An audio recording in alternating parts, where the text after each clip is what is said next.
All right, beautiful people, top of the day. It is Monday. Happy Monday, everybody. It is May the 23rd, 2022. Day 115 of year 4, reading through the books of the Law and the Prophets under the 4-year consecutive day count. Day 1133. Today we are picking up in the book of Thor in the OAHSPE on page 112, and then we're going to jump right on over to the meditation book on page 146. So let's get going. Father, we thank you for keeping us all our days and give us the strength and the opportunity to search for truth. All right, beautiful people. Chapter 2 in the book of Thor. It's the top part on page 112.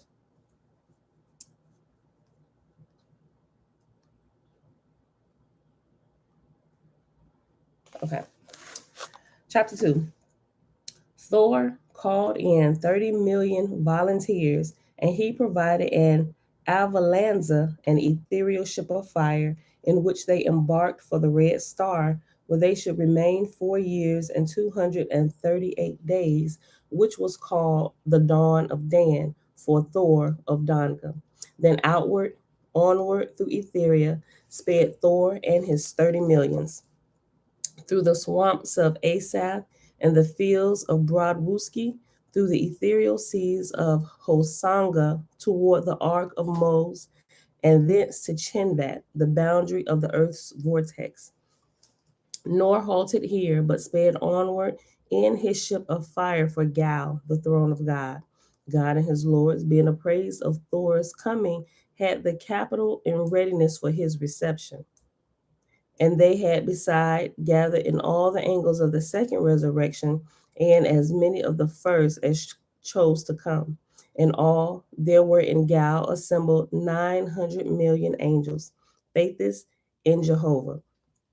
Of these, not more than 1 million had ever seen an Etherian, nor had they visited outward from the earth farther than the seventh plateau in atmosphere. Amongst these, even in the heavenly capital of Gal, alighted Thor and his 30 millions. After due salutations, in the manner of gods and goddesses, a day of recreation was proclaimed from the throne of God, and thereupon the atmospherians and Etherians mingled together joyfully. Then descended Thor on the throne of God, and he ordained as followeth, to wit, 1 million constables to go to the false lords and false gods and arrest them and bring them to Gal for judgment. 1 million captors to possess the thrones and temples of the false lords and false gods and hold them. 8 million captors to gather in the angel slaves in all the Hadan heavens. 6 million dispersers to overthrow and disperse the hills.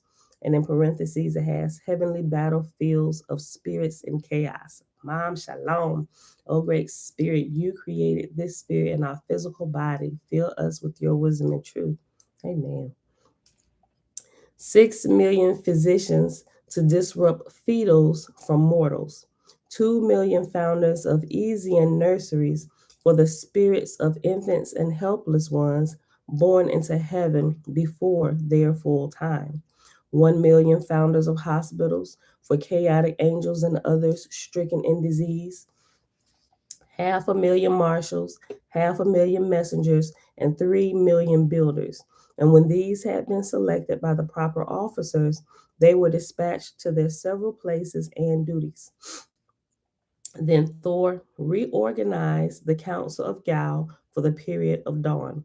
So God and his lords rested for a season, whilst Thor and his hosts delivered earth and her heavens.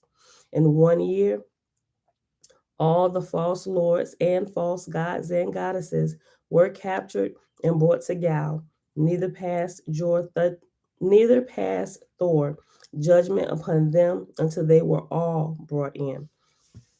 And on this occasion, there were assembled in Gal millions of angels to witness the proceedings. Thor said unto them, perceive ye not that my power is greater than yours? How can that be?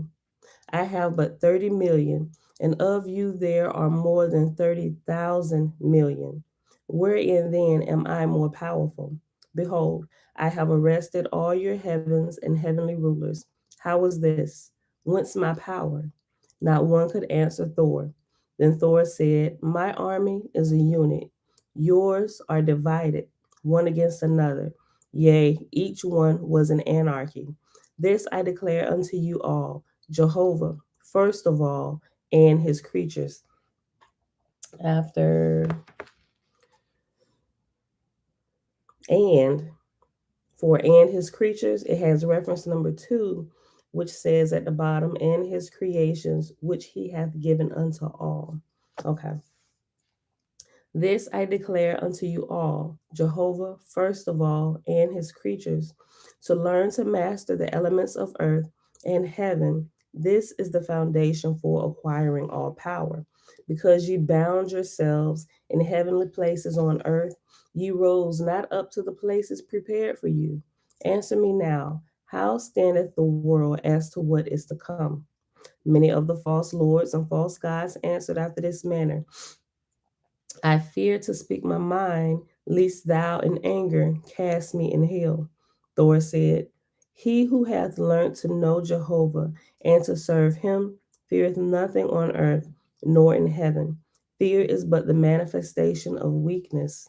Speak therefore what ye desire, no harm shall befall you. Then many of them said, this do I perceive, O God, there lieth the earth and many heavens. The strongest mortals rule over the weaker, the strongest gods rule over the weaker. Therefore, make me thy slave, I am content. Then Thor said, a greater hardship give I unto all. I give you your liberty and freedom. Go therefore whither ye desire. Ask not one to serve me, but say unto you, go serve Jehovah by lifting up whomsoever is beneath you. And after whomsoever is reference number 3, and at the bottom of the top part, it says, whoever is beneath you. All subsequent similar changes are not footnoted. See editor's note number 7. They answered, whither shall we go? We know not the way from one heaven to another, nor up ourselves. Had we great riches or power or wisdom, then we willingly do for those beneath us. Thor said, verily, are ye gods of darkness? I say unto you, wait not for any of these things, but go at once and serve Jehovah. They answered, when we have first provided a way for ourselves, then we will serve him. Thor said, ye have spoken the darkness of all the world. I say unto you, go serve Jehovah first, and after that come to me, that I may see wherein ye lack in anything. They answered, how can one serve Jehovah by lifting up others, if he have not clothes, nor food, nor habitation? Thor said, it is well ye ask that question to your own souls, and behold, the Father will answer you. Let that be the question ye ask yourselves every hour of the day, and watch ye for an opportunity to answer it by the labor of your own hands. And going back to the beginning of verse 34, after where it says, um, it is well that ye ask that question. After question, it has reference number 4, which says at the bottom, question, but I say, direct that question to your own souls. Okay, back up to verse 35. Then the false gods and false lords were dismissed from custody. Thor commanded the light of the throne and the pillars of heavenly fire to be raised to a higher grade. The false lords and false gods desired to flee because of the brilliancy of the light, but knew not whither to go.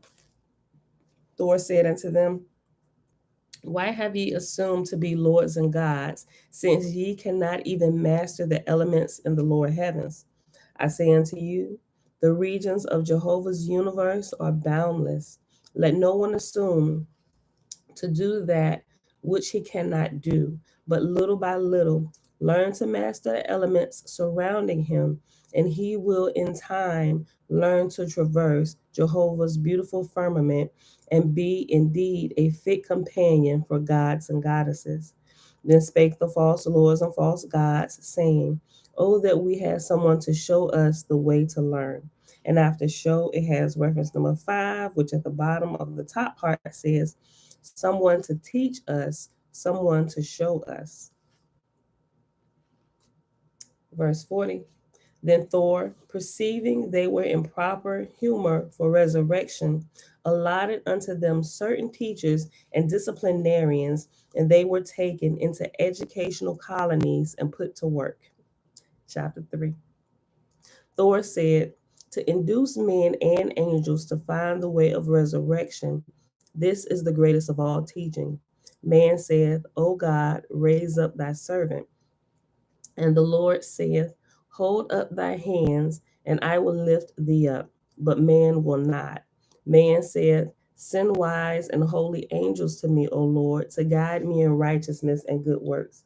And the Lord said, asketh as thou askest of God, even so do thou to thy fellows, but man will not.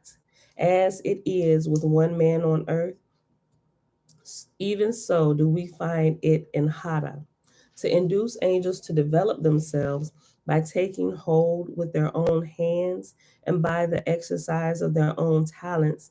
This is the work of the lords and gods, to rule over them without their knowing it, as so as to lead them in the right way.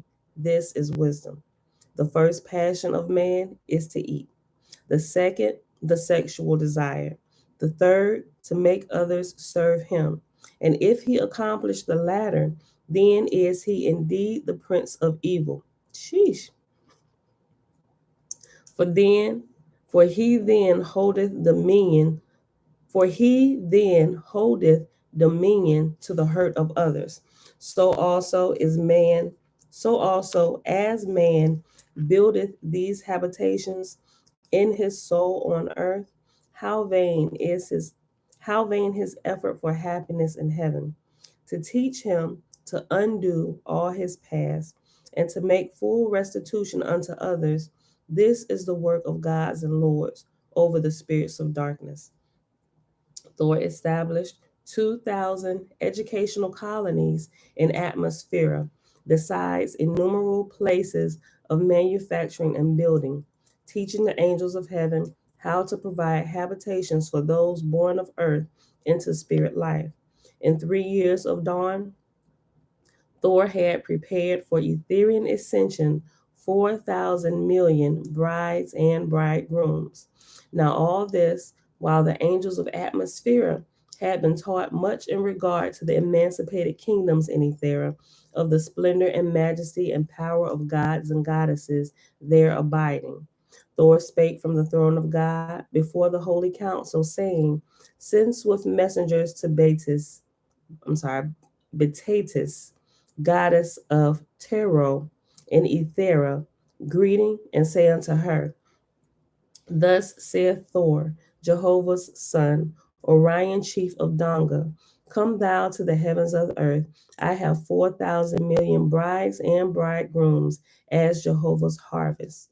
Provide thou an Oratia of great size and splendor, for its presence shall enchant my people. The swift messengers departed, and proper officers at once set about making ready to receive Betatis. Remember, we mentioned this before.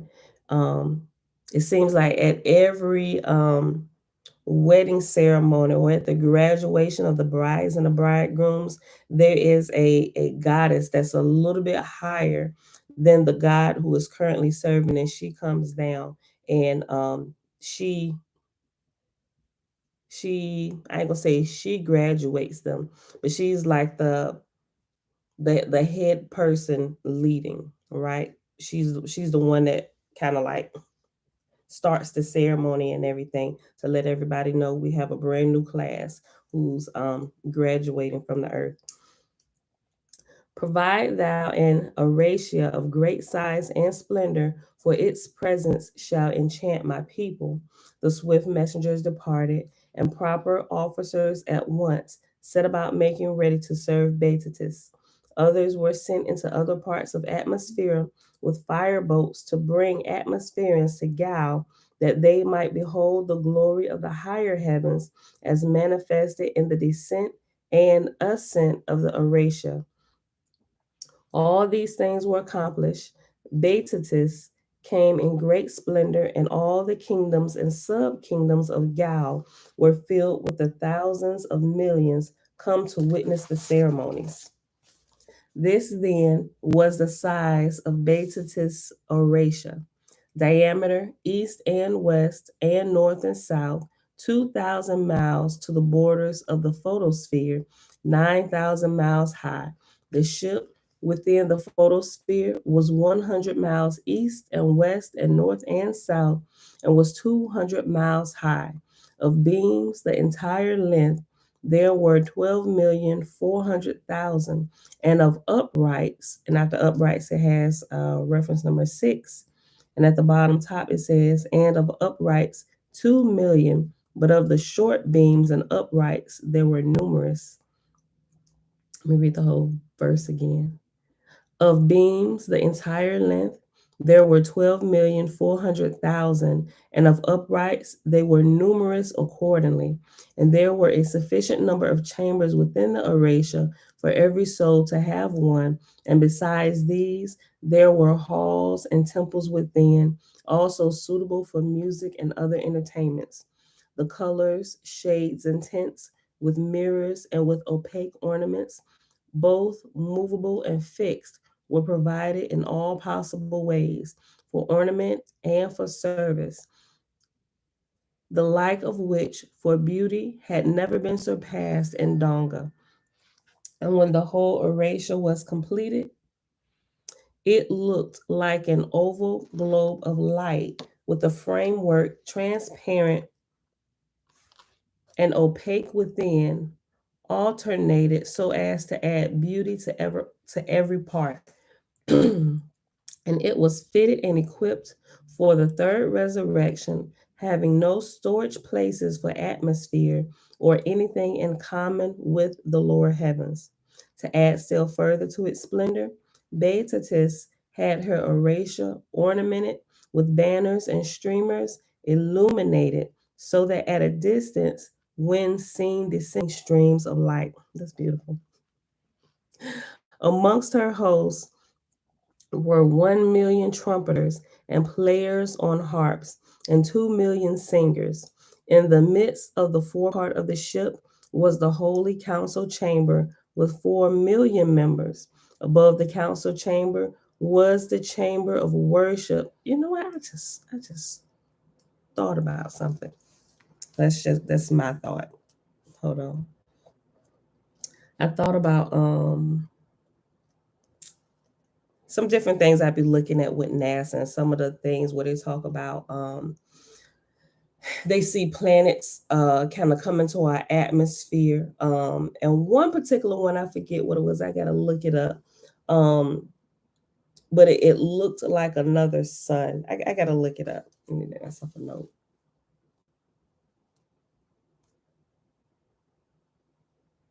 I ain't talking about China's sun that they created.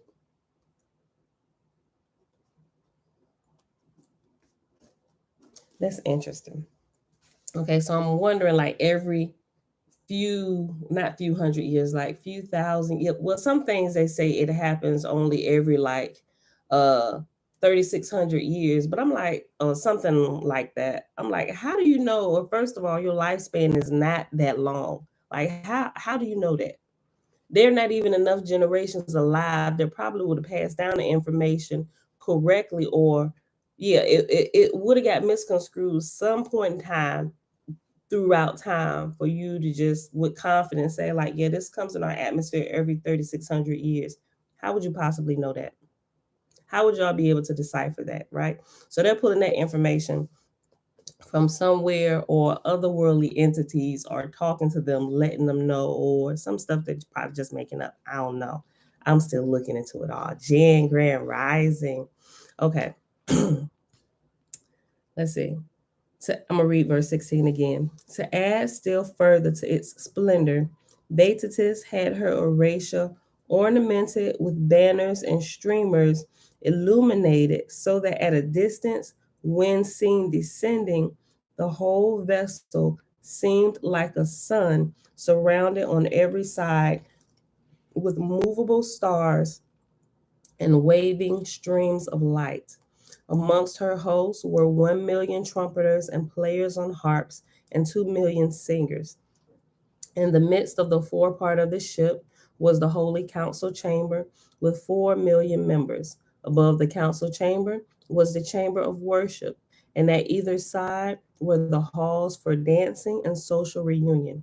When Beatitu's ship neared the atmospheric kingdom of God, millions of her hosts stationed themselves on the galley beams and stay lines, adding a scene of life to the ethereal ship of surpassing beauty. With ballast had Beatrice provided her ship, so that when she came within the earth's vortex, she could stand where she desired, whilst the earth and her heavens turned their actual course, that both mortals and angels might witness the brilliancy and glory of the works of Donga's chief goddess. And thus Beatrice stood in her ship of fire just beyond the plateau of Gal, whilst the earth and her heavens made one revolution. The next day she descended into Gal, where God and his lords, under direction of Thor, Jehovah's son, had prepared the mighty audience. When the ship was made fast, the chief marshal of Beatrice's host met and conducted Beatrice up in front of the throne of God. And after the chief marshal of Beatrice's host, after of, it has reference number 7, and down at the bottom it says 7, the chief marshal of Gal and the chief marshal of Beatrice's host. Okay. Verse 24. Thor said, in Jehovah's name, welcome, daughter of light. Beatrice said, praise the Almighty. In love, I am come to answer thy prayer. Then spake God, saying, welcome, O goddess, come and honor my throne. Then went Beatrice forward in a flame of light, and was greeted after the manner of gods and goddesses, after which she sat in the midst of the throne. And at once the ceremonies of initiation for the brides and bridegrooms were accomplished. Then came a day of recreation, and after that, Beatrice and her host, together with the 4,000 million brides and bridegrooms, entered her Oratio and departed upward for the Ethereal heavens. That was good. Hold on. Chapter 4, we'll get 24 minutes. Okay. Chapter 4.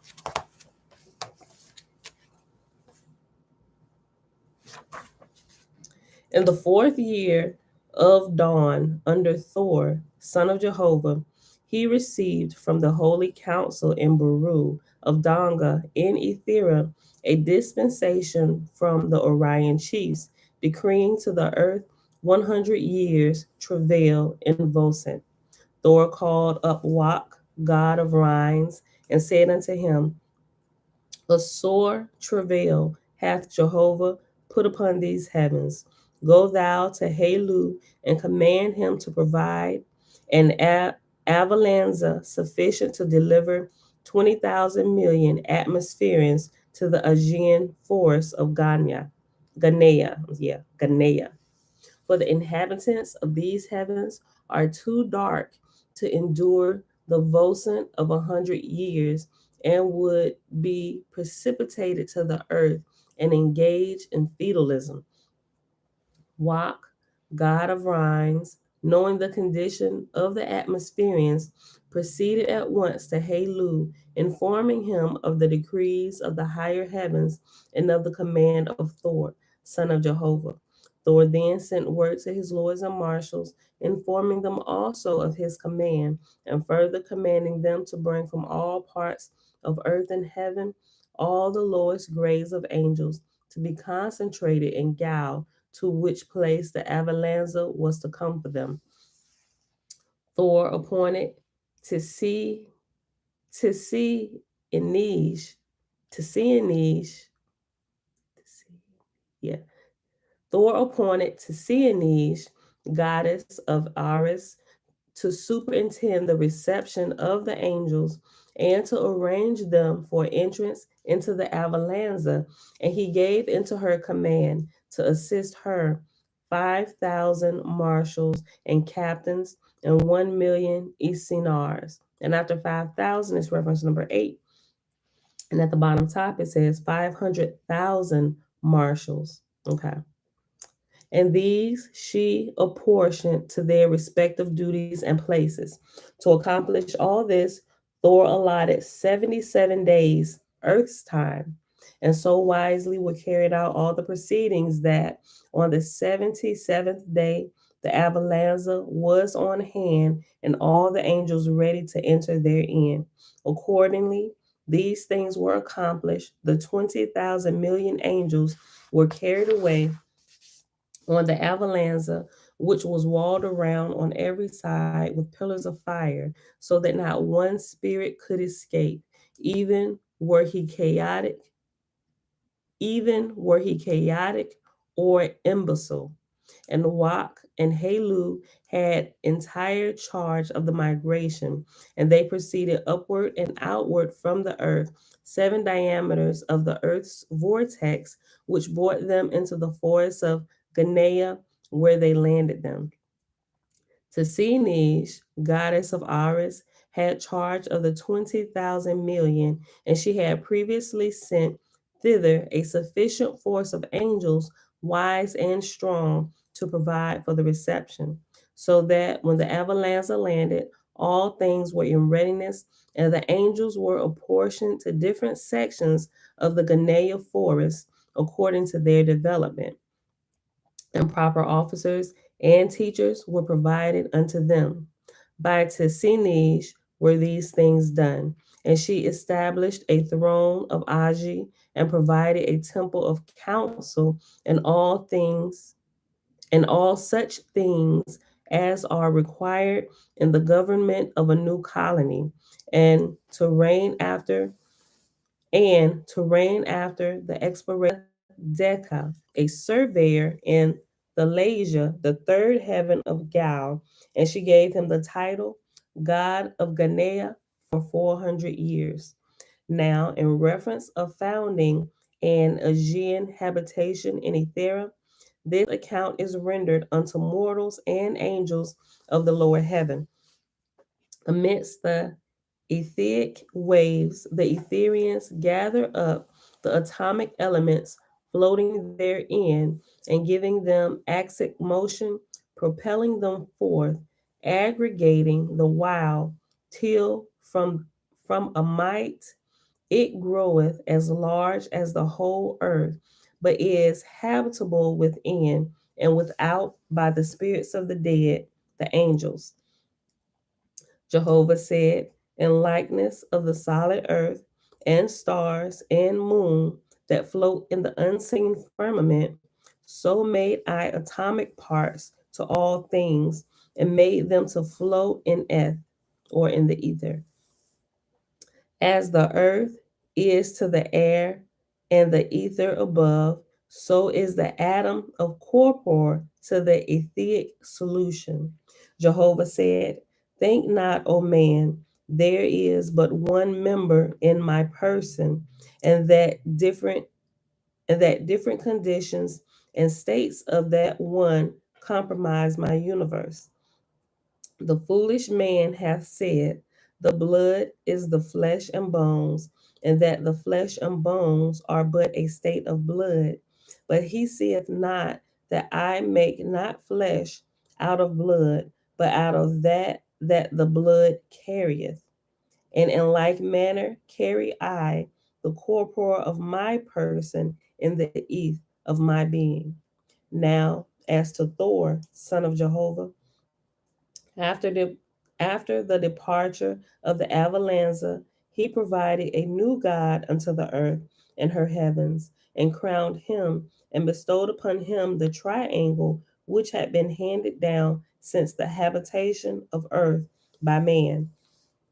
As for the remaining time of dawn, Thor traveled around the earth and her heavens, making records thereof to be carried with him to Baru in the time of his ascent, in consequence of the depletion occasioned by the resurrection of the 20,000 millions to Ghanea. God and his lords were greatly relieved of their burdens in Gal and on the earth.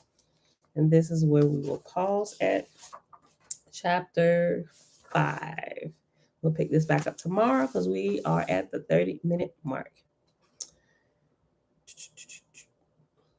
Okay. We have a plate on page 118, but it didn't say go look at plate 5. It may say that somewhere else.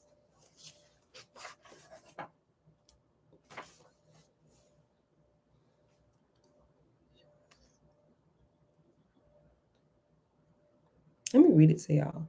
Okay, it has plate 5. I'm sure we're gonna get to that. I don't think we saw this plate yet, but I'm gonna show it to you because it's right here on this page.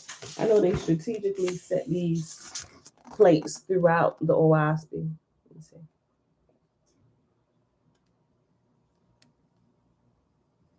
Right there. Facebook, YouTube. Melinda Brown, Bliss for Rising. Shayla, Great Rising. Audrey, Shalom, Shalom. Okay, and under it, it says, plate 5, Simuan firmament.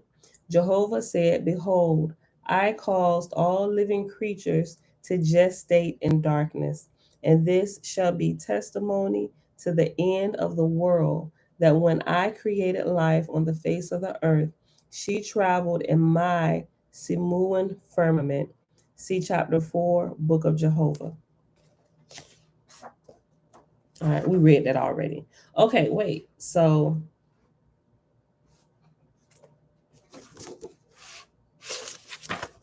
yeah, we read Book of Jehovah already. Hold on. Book of Jehovah, page 6.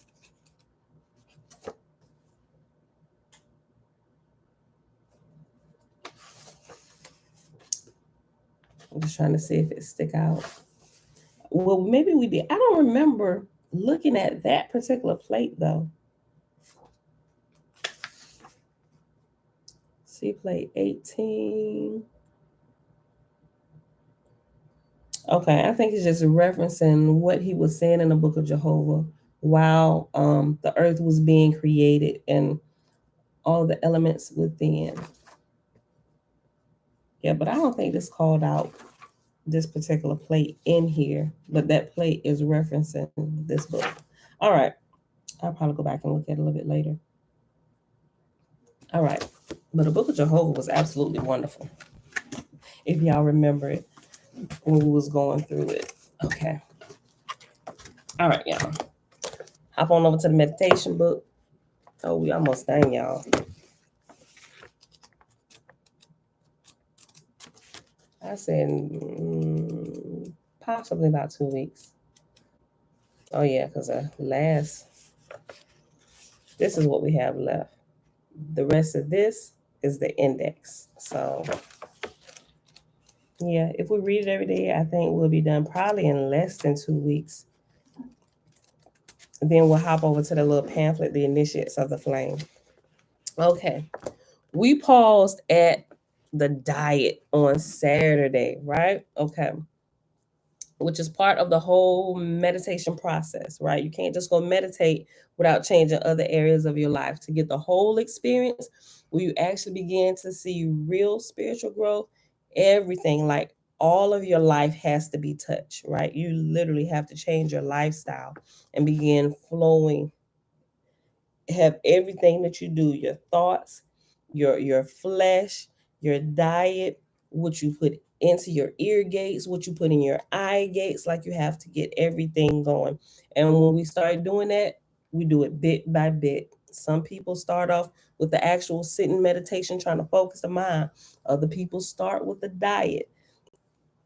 Everybody start at different times and in different paths depending on how they're already living their life, right?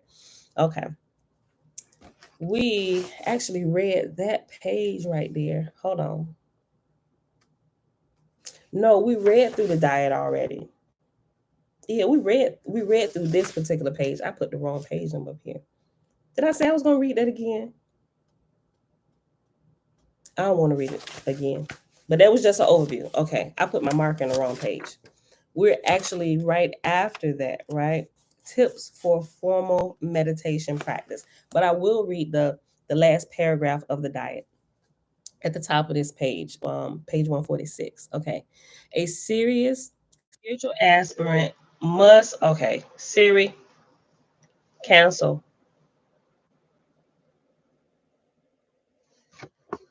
Okay, I put it earlier. Okay. I found this on the web for a spiritual aspirant mass. Okay, Siri, cancel. Check it out. Okay. Let me see if I can say this without alerting her. A serious, no, Hello. no, it's saying, hey, serious. Hey, Siri, or hey, serious. I wasn't talking to you. A serious spiritual aspirant must learn about the nature of food as he or she climbs the ladder of mystical spirituality. In doing so, a healthy constitution can be created, which will allow for a positive and fruitful spiritual movement towards self discovery. Since every human being is not exactly the same as another, the exact diet which is optimal for each individual will be slightly different. Therefore, each individual should experiment with their diet within the broad guidelines given above in order to discover the right combination within the lucid diet category which is best suited for him or her. All right, the next paragraph. Tips for formal meditation practice. Begin by meditating for 5 minutes each day, gradually building up the time. The key is consistency in time and place. Nature inspires every day. The moon's cycle is every 28 days, and the seasons change approximately at the same times of the year every year. It is better to practice for 5 minutes each day than 20 minutes one day and 0 minutes the next. Do a formal sit down meditation whenever the feeling comes to you, but try to do it at least once a day, preferably between 6 a.m. or 6 p.m. And I actually have a chart, right? And you can test this too. I have a chart. It's like a chakra chart. You know how you can get like laminated cliff notes from like Barnes and Nobles, or you can order them from Amazon now. But anyway, I have quite a few of them. Really, I got all the different ones they had, so I can look at the differences between all of them. So they're like little body laminates, and it's highlighting the chakras and just different things, and how even the times of the day, how if you pray or you meditate, how what seems to work best with the body, or the body seems to flow better. And even when it really does work best if it's early, at least from my estimation with me. It works best early morning hours, right? early bird catches the worm.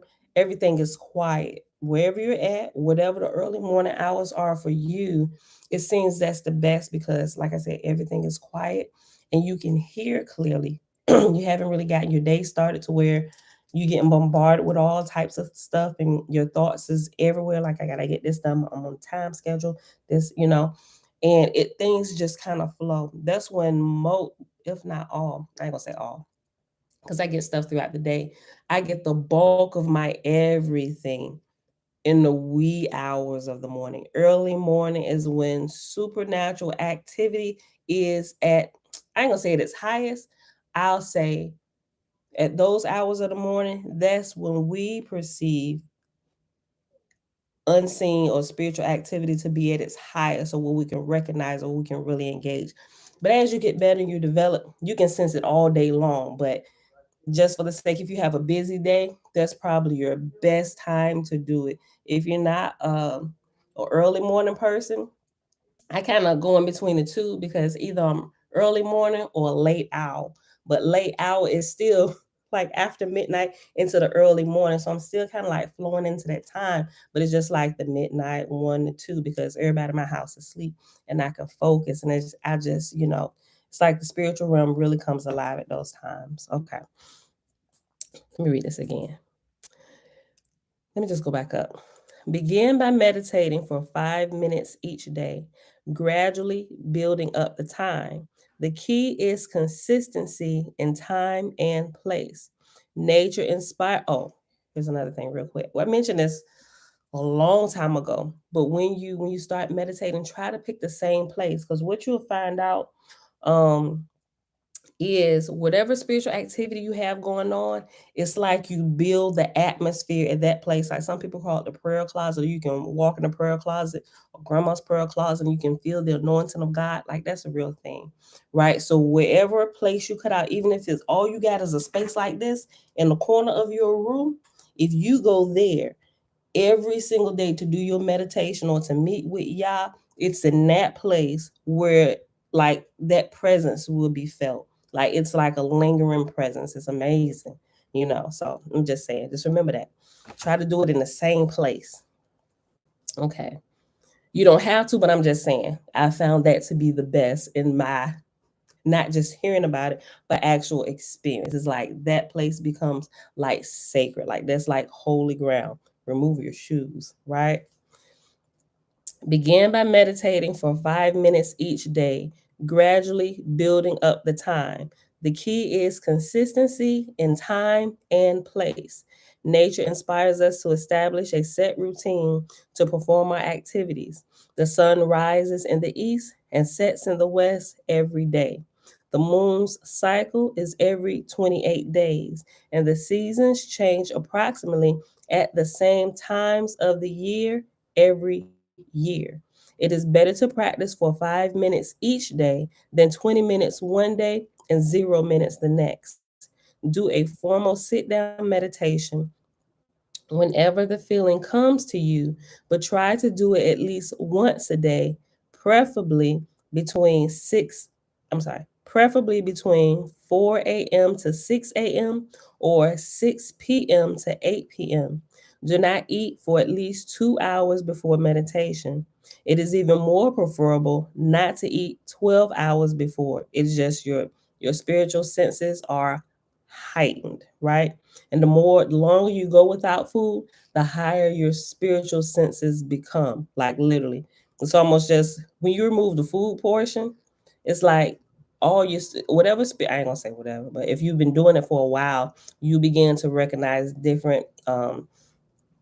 I ain't gonna say spiritual gifts, but so you know what I'm talking about. Spiritual gifts, like you'll be able to see in the spirit, hear in the spirit. I can also smell things in the other realm as well, right? It's just a lot of things. Your perception is heightened. It's a sharpening tool for your spirit. Do not eat at least 2 hours before meditation. It is even more preferable not to eat 12 hours before. For example, eat nothing except only water or tea, and after 6 p.m. until, hold on, let me read that again. For example, Eat nothing except only water or tea after 6 p.m. until after meditation at 6 a.m. the following morning. Do not meditate within 24 hours of having sexual intercourse. Meditate alone in a quiet area, in a dimly lit room. Candlelight is adequate. Do light exercises, example, Qi Kung or Hatha Yoga before meditating. Then say Hakao or affirmations, prayers, mantras, etc. for a few minutes to set up positive vibrations in the mind. Burning your favorite incense is a good way to set the mood. Keep a ritualistic procedure about the meditation time. Do things in a slow, deliberate manner, concentrating on every motion and every thought you perform. Babe, babe, babe, your phone ringing. Jonathan probably calling you. When ready, try to focus the mind on one object, symbol, or idea, such as the heart or hetep, supreme peace. And you probably hear people say hotep. Some people say hotep, some people say hetep with an E, but it means supreme peace. If the mind strays, bring it back gently. Patience, self love, and self forgiveness are the keys here. Gradually, the mind will not drift towards the thoughts or objects of the world. It will move towards subtler levels of consciousness until it reaches the source of the thoughts and there commune with that source, the self. Let me read that again. Patience, self love, and self forgiveness are the keys here. Gradually, the mind will not drift towards thoughts or objects of the world. It will move towards subtler levels of consciousness until it reaches the source of the thoughts and there commune with that source, the self. This is the desired positive movement of the practice of meditation because it is from the self that all inspiration, creativity, and altruistic feelings of love come. The self is the source of peace and love and is who you really are. The next section is entitled Rituals Associated with Meditation Practice. In the beginning, the mind may be difficult to control. What is needed here is perseverance and the application of the techniques described here. Another important aid to meditation is ritualism. You should observe a set of rituals whenever you intend to practice meditation. These will gradually help to settle the mind even before you actually sit to practice the meditation, right? And don't be all spooked. I know y'all know what creating a ritual is, right? But just like every morning you create a ritual before you get up and go to work, some people they'll hit you know you really might be late this day, right? Ritual. Open your eyes when the alarm clock go off, hit the snooze button. Close your eyes back again for 5 more minutes. Alarm goes off again, hit the snooze button. Close your eyes. Go back to sleep for 5 more minutes. Clock goes off again. Hit the snooze button. Then it's like, time to make the donuts. Probably stretch in the bed. Then you get up, turn around, slip your feet into your house shoes, your slippers, your bedroom shoes, whatever you want to call them. Get up. Some people may stretch. Some people may just walk right to the bathroom, relieve themselves. Some people get in, go in the bathroom, and hop right into the shower. Some people choose to brush their teeth while they're in the shower. Some people get out the shower, then brush their teeth in the same manner, right? Then they come out, they may iron their clothes while they're in their bath towel, or some may get up out the bed and go iron their clothes. Some may iron theirs before they go to bed. You see what I'm saying?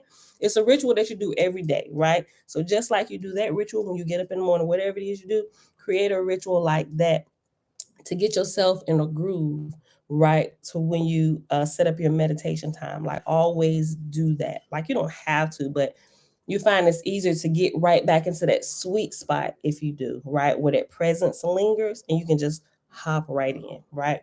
And the more you do it, the easier it happens and you can get right back into the zone a whole lot faster as the days progress if you are consistent with it, right? And sometimes when you go after a good period of time, after being consistent and diligent, and that presence has built up, sometimes you can even forego the ritual. You can just get right in. The presence is like waiting on you, like, come on, girl, I've been waiting for you. Come on, let's go, right? And you get in there, and the presence just engulfs you, right? That's what we're trying to work it up to, right? Listen, rituals associated with meditation practice. In the beginning, the mind may be difficult to control. What is needed here is perseverance and the application of the techniques described here. Another important aid to meditation is ritualism. You should observe a set of rituals whenever you intend to practice meditation. These will gradually help to settle the mind even before you actually sit to practice the meditation. They are especially useful if you are a busy person or if you have many thoughts or worries on the mind. First, take a bath. Water is the greatest cleanser of impurities. In ancient times, the practitioners of yoga would bathe before entering the temples and engage in the mystery rituals. This practice has been kept alive in the Christian practice of baptism and the prayers of using holy water. Some people need more than just a sprinkle of holy water, right? They need to be completely submerged and left down for a few minutes, right? Till when you out about at the brink of death, they bring you back up. You really want to live now, right? Well, walk in the light, my sister. Just like you were struggling to breathe under that water, struggle for the presence of the great of the great spirit, right? Live your life like with purpose and vigor. Just like you was fighting to give up, fight to live your life in a righteous manner, right? You no, don't do that. Y'all might go to jail. But y'all get it. Once you once you have bathed, put on clothing which you have specifically reserved for the practice of meditation. This will have a strong effect on your mind and will bring meditative vibrations to you because the clothing will retain some of the subtle essence of the meditation experience each time you use them. The clothing should be loose and comfortable. It is recommended that you wear 100% cotton or silk because these are natural materials which will allow the skin to breathe and feel comfortable. Keep the clothing clean and use the same style of clothing for your meditation practice. You can also see this in scriptures. When the priests went in to perform their duties, they had their priestly garbs that they put on. They would follow the same rituals. They would bathe and they would put their garments on, and those garments were holy, right? And you were not to wear them outside of the temple. When you got off duty, you take it off, right? Just like military, right? You well, when I came in, we really, if you weren't on duty, you ain't supposed to wear like your BDUs and your uniform out in the civilian world, right? Nobody really should. It's like it's a sacred thing. You wear your uniform when you're on duty, right? And everybody know. No need to broadcast that. Nowadays, like if you live off of base, you really should remove your uniform before you leave off of base, right? Nowadays, it's military to me just get more lax by the day, right? That's like there's something secret, like that's your secret. Like Chinese goji is my secret. I bear no arm. Like people shouldn't know that, right? Nobody should really see you in your uniform unless it's time to go to war. Then things is really serious at that point. Magnesi, Grand Rising. Okay. When you are ready, go to your special room or corner, which you have set aside for meditation. Take the phone off the hook or turn off the ringer and close the door behind you, leaving instructions not to be disturbed for the period of time you have chosen. When you sit for meditation, light a candle and some incense of your choice, and then choose a comfortable position, maintaining the back straight, either sitting on the floor in the cross leg posture, which is called lotus, which is this posture right here. That y'all see on YouTube? Okay. Alicia, ya salama, sister, salama. Okay.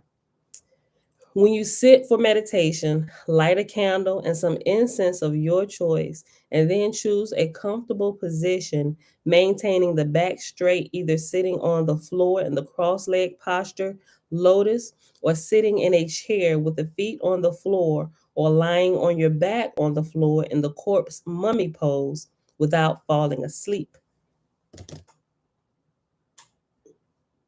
Without falling asleep. First, locate an area of your home where you can perform spiritual practices such as yoga exercises, prayers, and meditations and not be disturbed. This area will be used only for yoga practice. Now, gather the basic materials needed to create your own meditation area. An altar is a place of worship which contains certain artifacts which hold specific spiritual symbolism that lead to spiritual awareness. They do not need to have a specific religious affiliation. However, they should have, hold on, let me read that again. Now gather the basic materials needed to create your own meditation area. An altar is a place of worship which contains certain artifacts which hold specific spiritual symbolism that lead to spiritual awareness. They do not need to have a specific religious affiliation. However, they should have spiritual significance. This will help to draw the mind away from worldly thoughts and lead it towards concentration on higher spiritual thoughts. The following items are to be considered as a basic listing of items. You are free to choose other items with which resonate with your spiritual consciousness. Where you going, son? No, he's not here yet. You better, Kim, like, boy, you 7 years old. You don't leave out of here like, come on, go on over there, son. Go lay back down. I don't know what he thought this was. Number one, a small table. Number two, candle. The candle holds deep mystical symbolism. It contains within itself all of the four elements of creation: fire, earth, which is wax in a solid form, water, which is wax in liquefied form, and air. All are consumed in the burning process, and all of them come together to produce light. Now, like my mama said, not that'll preach. I'm gonna read that again. Number two, a candle. The candle holds deep mystical symbolism. It contains within itself all of the four elements of creation: fire, earth, wax in solid form, water, wax in liquefied form, and air. All are consumed in the burning process, and all of them come together to produce light. This light is the illumination which causes life to exist, and it is the reason and source of the human mind. This light is life itself, and life is God. Therefore, God is ever present in the candle, in the universe, nature, and in your heart and in your mind. Number three, incense. And we know that the priests in the temple, they always had these things present, right? Even though we aren't taught about the smaller significant things on why they were there, I think this is a really good way to explain some of those things. So whereas we look at altar, oh my gosh, if you ain't talking about the altar at the foot of the pulpit where the pastor at, other altars are demonic. I see how you've come to that understanding of altars, right? And some people, they just see people doing stuff, crystal ball readers and stuff with their altar and all this stuff, and they doing crazy stuff, and they trying to conjure up granddaddy. But your understanding of altars is also a little bit off. Three, incense. Incense invokes divine awareness through the sense of smell. When you perform spiritual practices and use a special incense consistently, every time that you smell the incense, you will have divine thoughts and feelings, even if you are not in the regular area of meditation. You know how something happens to you in life, and maybe mama cooks something like every Sunday, and you begin to associate this smell with Sunday dinners that mom cook and the family came to, that will literally linger the rest of your life. It's an association thing to associate you, your thinking, your mind, your senses with the presence of the Creator. That's why they used incense, right? Listen. Incense invokes divine awareness through the sense of smell. When you perform spiritual practices and use a special incense consistently, every time that you smell the incense, you will have divine thoughts and feelings, even if you are not in the regular area of meditation. Therefore, select a fragrance which appeals to you and reflect within yourself that this is the fragrance of God in the same way as the flower emanates a fragrance. Isaiah, turn it down some, please. Visualize that you are smelling divinity itself. Take deep breaths. Take that in. Right? Number 4, the Ankh. And a lot of times we got a misconception about what the Ankh is, right? Especially if you let somebody in the Christian realm teach you who was unlearned, really, about what these things symbolize, what they originally symbolize, right? Or you got somebody sporting it around and they ignorant about what it is, right? The Ankh. The Ankh is one of the most universal symbols expressing eternal life, the union of opposites, and it was and is used by the world religious traditions, ancient Egyptian religion, early Christianity, Indian religion, and others. And all y'all know what an Ankh is, right? An Ankh is this, the necklace medallion that he has around his neck. The Ankh literally represents eternal life, right? But it's the two energies coming together, male and female coming together, representing a whole and a continuous cycle of life, like eternal life. Okay. Number 5, icon. Now just listen, just listen before you start before you start jumping into how you've been mistaught. Okay, 5, icon. Picture, sculpture, or other symbol of a deity as a symbol of the supreme being. This may be an ancient Egyptian deity such as Haru, Aset, etc., or a Christian icon such as Jesus or Mary, an Eastern icon such as Buddha, Buddhist, or Krishna, Rama, or Saraswati of the Vedanic Hindu tradition, etc. Choose an icon according to your spiritual inclination. This will help you to develop devotion toward the divine and will hasten your progress in yoga. This is called worship of God with name and form. As you progress, you will be instructed on how to worship the divine in an abstract way without using any names or forms, right? The first is just a training mechanism, not to worship that particular thing that you have, but something just to help you keep your mind focused on the great spirit or Yah, the great creator, right? But as you grow, that's kind of taken away. You don't need that. Forget about that. There was nothing. There was the look. You needed something. Remember Bruce Leroy with the medallion? He master. I need something. So he gave him a belt buckle. He said, a master, well, what is this? Bruce Leroy walked around with it, coveting it, right? This is, oh my gosh, this is the great master's seal medallion. And I get entrance, I get to go see the master with this. He came back to his original sensei. He was like, well, master. He said, Bruce Leroy, a real master would have used this to hold up his pants. There's nothing more than a belt buckle, but you needed something to keep you focused. So I gave you something, but this is nothing. He tossed it away. And he like, that really just kind of shook him down deep in his shanana, right? And that's kind of the same way it is. People, they've really lost a true understanding of what we're supposed to be doing. And now they're getting focused on things and by doing it, they're actually turning turning that thing that's supposed to be pushing them in the direction of the creator. They averted their attention to this thing and actually began to worship this thing as an idol, which is wrong, right? There is such a thing, but you have to understand the difference. And some people may never need that, right? Especially if you're trained early up, because sometimes you have to give children like little things to look at. You tell them stories. Shucks, you still got to tell us stories, right? To get our minds, is to help you in your spiritual process. Everything is to point you back to the great creator, right? The great spirit to y'all. What page? We are on page 148. Okay. So let me read 5 again. Oh, we at 105? All right. I'll read this and that's going to be it. We'll pause right here. Number 5, icon.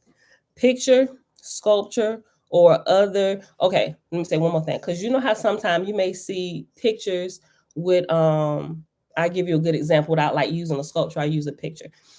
It's a lot of, okay, so you know how a lot of people sometimes they always talk about grandmama's prayers, right? A lot of people perceive their grandmother, and some people don't, right? It could be their mother or it could be their father, right? But there's somebody to them that represented like they're the most spiritualist person in the world. They got like a direct line to God or to the creator, right? And some people, it's like my grandma. Well, my grandmama prayed for me, and I know my grandmama get prayers through. So some people in their path to spirituality, as they begin to meditate, they'll take a picture of their grandmother and put it on their altar. Not that they're worshiping grandmother, but grandmother symbolizes God to them. Not that she was God, but she symbolized a great creator because of how they understood grandma to be. Right. So that right there helps them, right? Because sometimes people got to kind of go back, okay, what did grandma say? And sometimes you got to start there. Some people don't even use the Bible.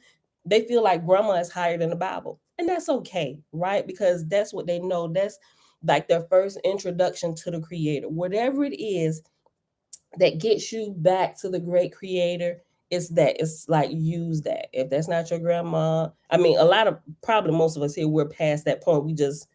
We're like more at the abstract stage where we don't need belt buckles and things to kind of help us along the way. Otherwise, we might get off or something. We can't find a way. I don't think there's any of us here. Um, but for some of the new people that may come in and watch me in a few years that's searching for truth, may happen to stumble upon the videos somewhere if they took them down. But sometimes you need something, but that's just to focus your mind. And once you're focused and you're on, just like riding a bike with training wheels, right? You don't keep the training wheels on forever. The picture of grandma was just training wheels for you until you was able to keep your balance, right? But once we get our balance, we chuck them training wheels, right? It's the same. That's the same exact principle here, right? Okay. I read it again. Icon, picture or sculpture or I'm sorry, picture, sculpture, or other symbol of a deity as a symbol of the supreme being. This may be an ancient Egyptian deity such as Haru, Aset, etc., or a Christian icon such as Jesus or Mary, an Eastern icon such as Buddha, Buddhist, or Krishna, Rama, Saraswati of the Vedanic Hindu tradition, etc. Choose an icon according to your spiritual inclination. This will help you to develop devotion. As you progress, you will be instructed on how to worship the divine in an abstract way without using any names or forms, or the training wheels come off because you're growing, right? You don't need this anymore, right? All right, so this is where we'll pause at today. The next section is the development of devotional feeling. So we'll get into that tomorrow. All right. So I hope y'all enjoyed the reading for today. 148. And I forgot. I'm gonna get better about putting these page numbers on. I had to keep going back after this. 19. Okay. All right, beautiful people. It is Monday, May the 23rd, 2023, day 100. Hold on. Hold on. Did I? Okay, I messed myself up. It is Monday, May the 23rd, 2022, day 115 of year 4 of reading through the books of the Law and the Prophets, and of the 4-year consecutive day count, day 1133. We read pages 112 through 119 in the OAHSPE, and then we read pages 146 to 148 in the meditation book. All right, beautiful people. That is it for today. Cameron, I know I saw you come in a while ago. Shalom. Thanks for hanging out. All right, y'all. So with that being said, I don't have anything else today. It is Monday. Got a long week ahead of us. So it's the beginning of the work week. If you got to go to work, go ahead and get up out of here. All right. I will see y'all back here tomorrow morning. May y'all continue to bless all that you do, and may everything that you touch turn to gold, just like King Midas did, right? Some may actually get real gold, some may not, but you get what I'm saying, right? Meaning everything you touch may it prosper, right? And if it don't prosper, may you be able to retrieve the lesson that you learned when you went to touch, right? So that the next time you touch, you prosper. All right. Bless you all today. I love y'all, and I'll see y'all back here tomorrow morning, bright and early, 7:15 a.m. Eastern Standard Time. Bruce. Bye.